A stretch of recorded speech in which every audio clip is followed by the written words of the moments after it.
One, two, three. Natatakot ako. Napatay mo.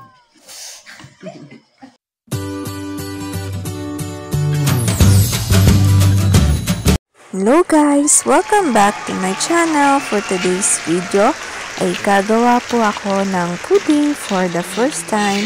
So ito po yung mga ingredients: kondensada, evaporada, 2 itlog, 1/4 cup ng white sugar at 3 slice ng bread. Sa isang mixing bowl ay ilagay natin yung evaporada. Isunod naman natin yung kondensada. Ito guys, hindi ako masyadong mahilig sa matamis, so hindi ko uubusin itong isang lata ng kondensada. Magtitira ako ng siguro mga 1/4 cup. Then, haluin lang natin ng maigi guys para mag-incorporate yung ating evaporada at kondensada. Kapag nahalo na nating mabuti ay isoak na natin dito yung 3 slice ng bread.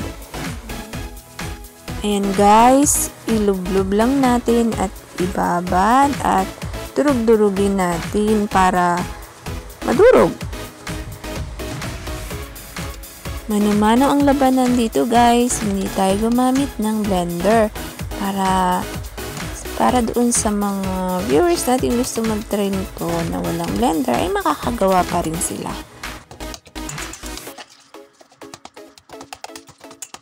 So yun guys, durug-durugin lang natin hanggang sa madurog at maging pino. So kapag hindi pa rin naging pino yan, gumamit na ako ng strainer at doon ko dinurog ang ilang bits ng tinapay. So, ayan. And, gamitin ko na itong 2 egg. Ayan. Ayan. Pangalawang egg. Pagkatapos, ay nilagyan ko ng 3 patak ng vanilla. And then, batihin na natin yung egg na may vanilla. Tapos guys, ilagay na natin ito sa ating mixture at haluing mabuti para mahalo. Then, sa isang kawali ay mag-caramelize na tayo ng sugar. Ayan, yung 1/4 cup ng sugar at lalagyan ko lang ng kaunting tubig ito para hindi naman pure na sugar din siya. Halu-haluin lang guys sa mahinang apoy hanggang sa mag-brown na siya. Kabilang hala naman ay nagpakulo na ako ng kawaling may tubig para naman doon sa ating gagawing pag-steam ng ating pudding. Ayan guys, brown na siya. So, ayan, okay na to. At ilalagay ko na ito sa ating lalagyan, syempre. So, ayan guys, lalagay ko na to sa ating magandang lagayan. Ayan, ang bango niya, nasunog. Medyo sunog tong ating sugar, caramelized sugar na to. Pero masarap to. Ayan, i-spread lang natin para magandang tingnan mamaya. Ayan, nilagay na natin yung sugar and then nilagay na natin yung ating mixture. Ayan, marami-rami din pala ito guys. Ayan, binuhos ko na dyan. Gawin nyo to guys, sobrang dali lang at saka konti lang yung ingredients. Hindi katulad nung leche flan, kailangan mo ng maraming egg. Ito, 2 perasong egg lang, okay na. So, ayun na guys, tapos ko siyang isalin, ay lalagyan natin ng foil para hindi siya pasukin ng tubig. So, ayan yung pinakulo kong water sa kawali at ilalagay na natin yung ating pudding. Ayan, ingat lang guys, baka mapaso kayo So, ayan, tapos tatakpan ko na yan. So, papakuluan natin siya ng 30 minutes para sure na mabubuo talaga yung ating pudding. Medium fire lang guys para hindi sayang. Yan, habang naghihintay tayo ay hugasan ko muna itong aking mga pinagamitan para wala tayong hugasan, diba? Maninis yung lababo natin. Kaya guys, gumawa na kayo nito. Try nyo rin. Hindi kayo magsisisi. Tsaka, napanood ka lang na kay Chef Obang. Ang galing-galing nga eh. Yung mga dadali lang yung mga nagturo niya sa mga videos niya. Kaya, gumawa na rin kayo guys. Huwag niyo palang kalimutang mag-like, share, and subscribe. Pati mag-comment na rin guys ha. Ayan guys, hinango ko na siya sa apoy after 30 minutes. So, i-cool down lang natin siya. Ayan guys, na-cool down ko na siya. So, silipin nga natin kung ano yung tsura niya. Ayan na siya guys. O diba? Ang ganda niya. So, ilalagay ko lang ito sa ref for 2 to 3 hours para mas firm siya.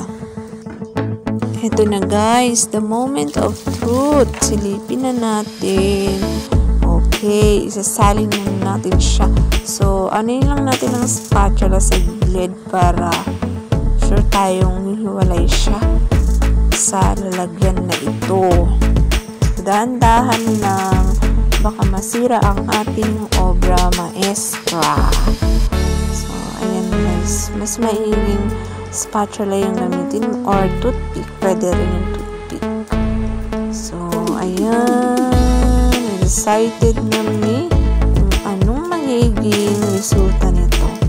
Palpak ba o perfect? Sige. Excited na rin ba kayo guys? So, ayan. Ayun. Nabas na yung niya, yung sauce. So, ayan, isasalin ko na to sa plate na ito. So, malaking plate yung kinuha ko. So, medyo kabado pa ako magsalin dito kasi baka magkamali ako. So, ayan, 1, 2, and 3. Ayun na nga, tumasik na nga siya. Ayan guys, sorry sa kalat. Ayan na siya. O, diba? Ang perfect niya. Okay, ang ganda na guys, diba? Yun yung kasaling first time yan. O diba, ang ganda-ganda niya. Pero, may talsik-talsik sa gilid. Sorry sa kalat guys. So, ayan na guys. Ito na yung aking pudding. Ayan guys, hiwain na natin para matikman. Medyo dandan lang.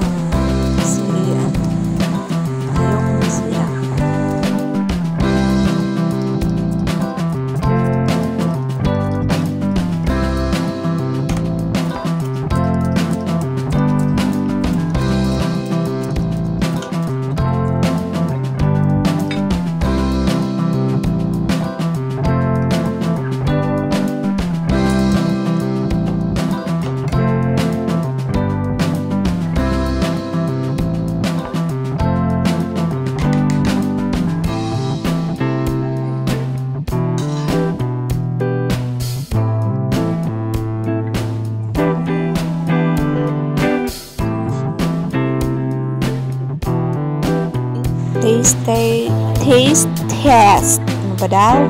Taste test tayo guys. So, diba parang ang sarap na talaga. Soft and fluffy. And hindi siya masyadong matamis. Alam mo yung guys na pag kinain, gusto mo pa. Ganun yung lasa. Kasi may mga natitikman akong pag tulad ng leche flan. May natitikman akong pag isang subo mo lang. Ayaw mo na agad kasi nakakaumay sa tamis. Ito hindi. Sobrang balance ng kanyang lasa. Lalo nagpa-balance yung mapait na sugar. So, thank you guys. Thank you for watching. Don't forget to like, share, comment, and subscribe. See you on my next video.